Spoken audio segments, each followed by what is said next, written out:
Halo guys, kembali lagi di channel YND Storyland. Di video kali ini, admin akan mendongeng sebuah film tembak-tembakan berjudul Ghost Sniper yang dirilis pada tahun 2023. Jadi perlu kalian ingat bahwa film ini akan membawa kita ke dalam metafiksi paradoksal, di mana karakter utama menyadari dirinya sekedar tokoh dalam dunia fiksi. Tak berhenti di sana, film ini juga memainkan realitas ganda, membelokkan persepsi penonton antara dunia nyata dan dunia imajinasi. Jadi mereka nggak ngeh kalau dunia mereka itu diceritakan oleh mereka sendiri. Maksudnya bang? Jadi pada penasaran? Mari kita simak alur ceritanya.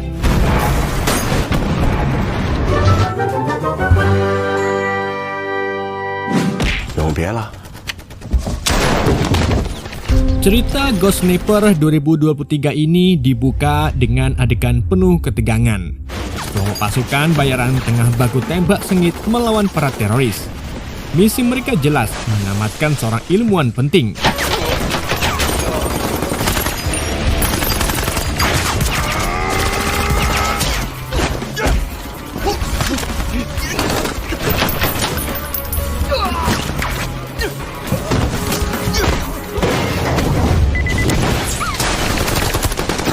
Namun, misi ini berubah menjadi bencana ketika salah satu dari mereka berusaha menyelamatkan anak kecil. Satu persatu anggota tim tewas secara misterius, tertembak oleh seorang sniper tak terlihat.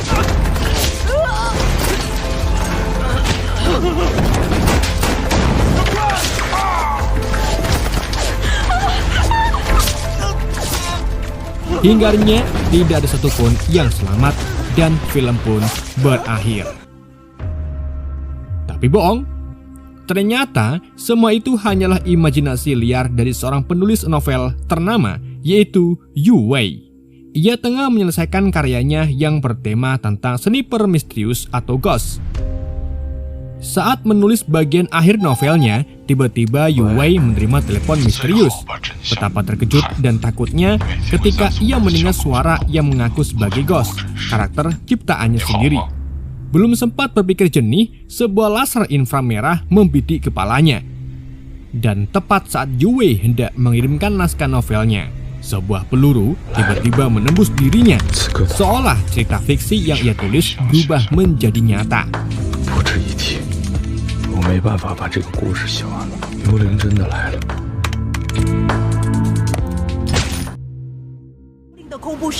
Kematian Yu Wei menggegerkan publik. Berita tentang penulis novel yang tewas dengan skenario persis seperti novelnya menjadi sorotan. Seorang detektif wanita bernama Yui muncul di lokasi kejadian. Namun di situ ia enggan memberikan banyak komentar.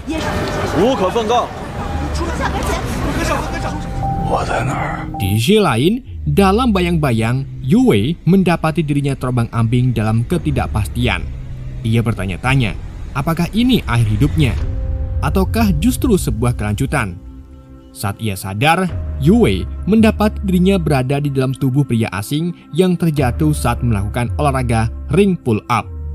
Ia bertemu Gina, seorang wanita yang ia kenal, diikuti oleh Euji yang sedang mencari jimat dewa Barma, Stick dan Cheo yang berebut biskuit, serta Karamel yang meledakkan penelitiannya. Dan yang membuat Yu Wei kian terkejut, orang-orang ini bukan sosok asing baginya. Mereka adalah karakter dalam novel yang ia tulis. Saat diajak selfie oleh Qian dan melihat pantulan dirinya di cermin, Yu Wei benar-benar menyadari kini ia menjadi Lin Shen, salah satu tokoh dari dunia fiksinya sendiri. Belum selesai kebingungannya, seorang manajer dari Thunder Security Company datang memberinya misi baru untuk menyelamatkan Profesor Nancy. Insting Yu Wei pun langsung menolak. Ia tahu persis misi itu mustahil, karena dalam kisah yang ia buat, semua yang terlibat dalam misi ini akan tewas. Tapi sayangnya, tidak ada yang percaya pada peringatannya, dan misi pun tetap dilanjutkan. 全都会死的。海盗的手里，这个世界会变成什么样呢？你别他妈跟我这废话。 Cerita pun semakin bergulir ke arah yang penuh ketegangan. dan misi pun berjalan serta berlanjut ke medan pertempuran. Yue yang kini menjadi sosok Lin Sen menjalankan misi penyelamatan ini. Yue yang menjadi sosok Kapten Lin dalam memimpin misi kali ini tampak ketakutan dan kebingungan. Anggota tim mulai bergerak senyap tanpa suara sesuai komando Yue dan membantai teroris yang ada di sana.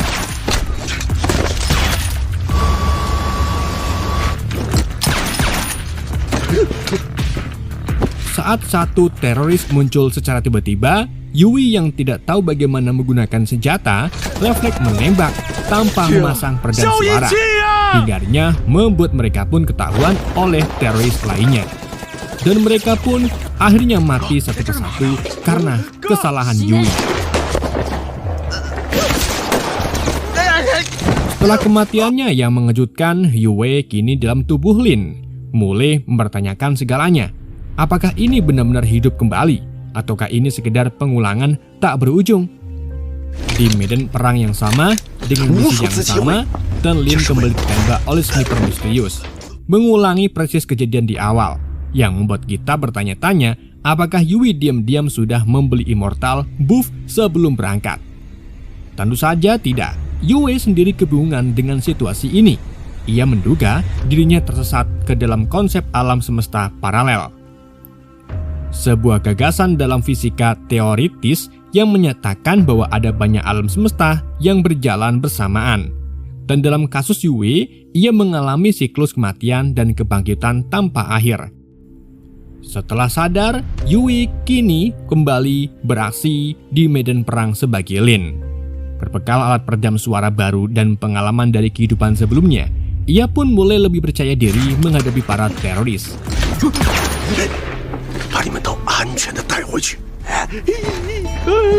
Namun, kebahagiaan itu tidak berlangsung lama. Sebuah tembakan sniper kembali mengakhiri hidupnya dan siklus pun terulang.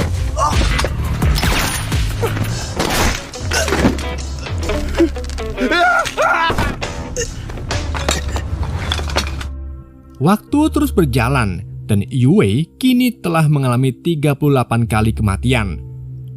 Dengan bermodalkan ingatan tentang posisi musuh, taktik gerilya, dan trik-trik kecil, Yue serta timnya pun akhirnya mampu menyusup lebih dalam ke markas musuh.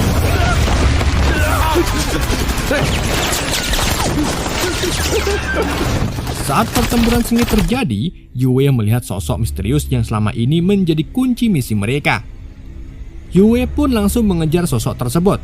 Namun sayang, sebuah granat kejut meledak tepat sebelum ia berhasil masuk ke dalam ruangan tempat Profesor Nancy berada.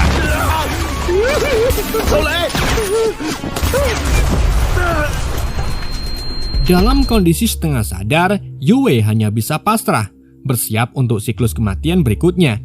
Tapi secara mengejutkan, bos teroris tersebut justru ditembak mati oleh rekan Lin dan dia terselamatkan. Namun alih-alih merasa lega, Yue malah mengambil keputusan nekat. Ia menembak dirinya sendiri. Semua itu pun dilakukan agar kejadian 10 tahun yang lalu tak terulang. Masih menjadi misteri apa maksud dari kejadian 10 tahun yang lalu yang Yue alami. Kisah kemudian beralih ke penyelidikan yang dilakukan oleh Liu. Kali ini ia sedang menanyakan soal Yue kepada psikiaternya yaitu Dr. Han King. Ia menolak untuk memberitahu soal privasi Yue kepada detektif Yue. Namun setelah dibujuk oleh Yue, akhirnya Dr. Han pun membuka suara soal Yue. Yang ternyata Yue ini mengidap gangguan mental dan depresi pasca perang yang dialaminya 10 tahun yang lalu. 大概射击距离不超过400米。于伟被枪击的这个事件，一直试图解开他的心结，必须为他的个人隐私负责。没有任何进展。 Scene kemudian beralih ke Yue, di mana Yue dan anggota timnya terlihat sedang menyusun rencana untuk menyelamatkan Nancy. Karena sudah mengulang 70 kali, Yue bisa mengetahui secara tepat posisi musuh berada. Setelah mereka berhasil menyusup, Chao secara tak terduga terkena tembakan yang membuatnya sekarat. Karena Yue kekeh untuk menyelamatkan mereka semua, dia pun mengulang hidupnya kembali. Kali ini sudah ke-70 kalinya, Yue mengulang hidupnya. Yue akhirnya mulai serius, dan hal itu pun dibuktikan saat Yue mulai berlatih menembak bersama sang manajernya.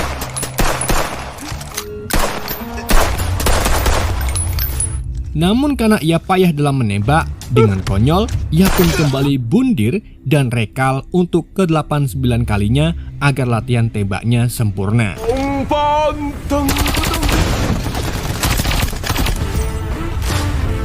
Yue pun terus berulang kali melakukan rekal demi menyempurnakan misinya. Di rekal ke-90, ia berlatih bela diri MMA bersama Chow. Pada rekal ke-95, ia mengasah teknik menggunakan pisau dengan Gina. Lalu di rekal ke-120, ia mendalami teknik kuncian dan pertarungan jarak dekat. Semua itu terus dilakukannya hingga akhirnya dalam kematian yang ke-200, Yue berhasil dengan epik menyelamatkan Profesor Nancy dan siap membawanya pulang.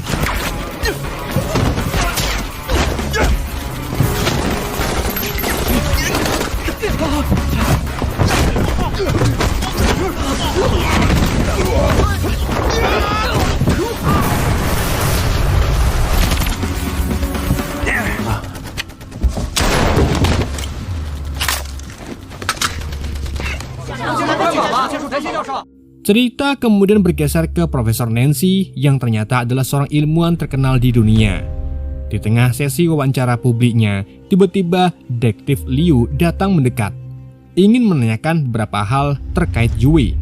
Profesor Nancy sendiri mengenal Yue sejak lama. Saat mendengar kabar kondisi Yue yang kini koma, tampak jelas kesedihan mendalam di wajahnya. 根本就不可能是狙击枪造成的。别再重复了。 当年的结案资料上， Di sisi lain, Yue kembali terjebak dalam siklus hidupnya. Ia mulai batuk darah, sebuah tanda bahwa kesempatannya untuk rekal semakin menipis. Kali ini, dalam misi baru, Yue mengambil keputusan. Ia melarang timnya untuk mendekati bocah kecil tersebut.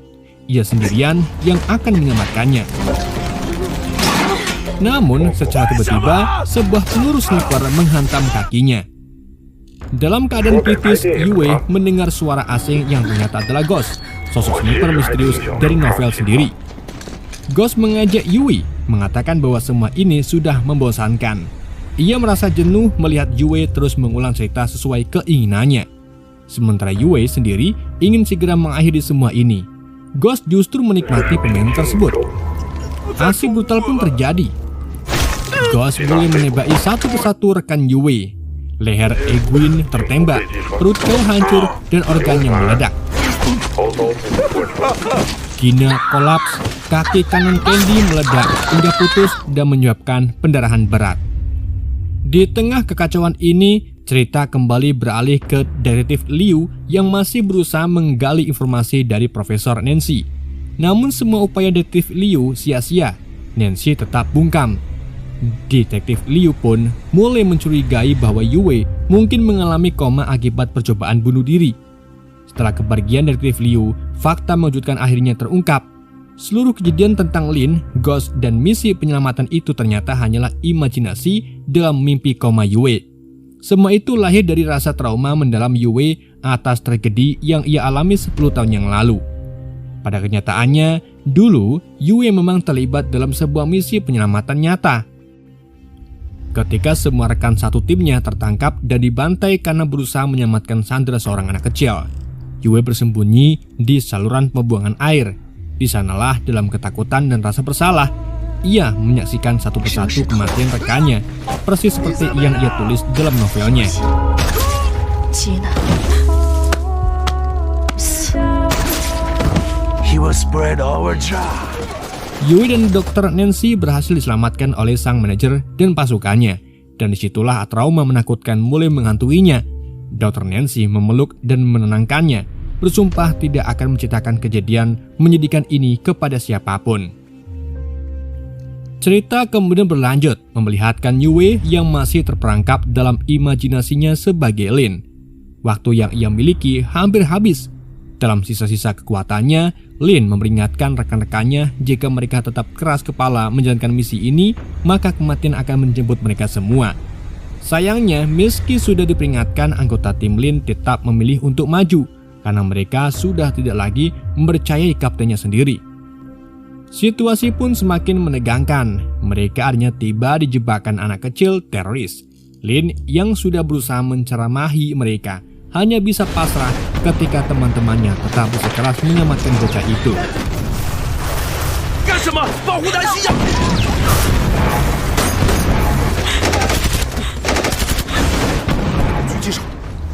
Di tengah kekacauan itu, Lin secara tidak sengaja melihat sosok Ghost bersembunyi di balik semak-semak. Tanpa ragu, ia pun langsung mengejar dan terjadilah duel tembak 1 lawan 1 antara Lin dan Ghost.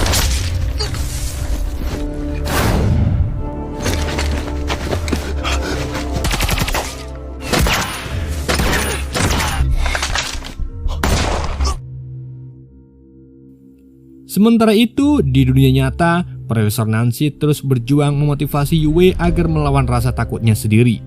Ia memohon agar Yue berhenti larut dalam imajinasinya dan kembali ke dunia nyata. Dorongan dari dunia luar ini sempat menyalakan kembali kejutan dalam diri Yue. Namun sayangnya rasa trauma yang telah mengantuinya selama puluhan tahun terakhir tetap lebih kuat. Perlahan menelannya kembali ke dalam kegelapan. Film akhirnya menutup dengan kembali ke adegan di awal, yaitu Yue duduk sendirian di hadapan laptopnya, menulis novel terakhirnya. Semua tragedi, semua kematian ternyata telah ia persiapkan sendiri. Ia menata senapan di depannya, merancang agar setelah ia menekan tombol kirim untuk mengirim naskah novelnya, pelatuk senapan akan otomatis tertarik dan mengakhiri hidupnya. Semua fakta tentang film ini akhirnya terungkap. Yue hanyalah korban dari trauma masa lalu.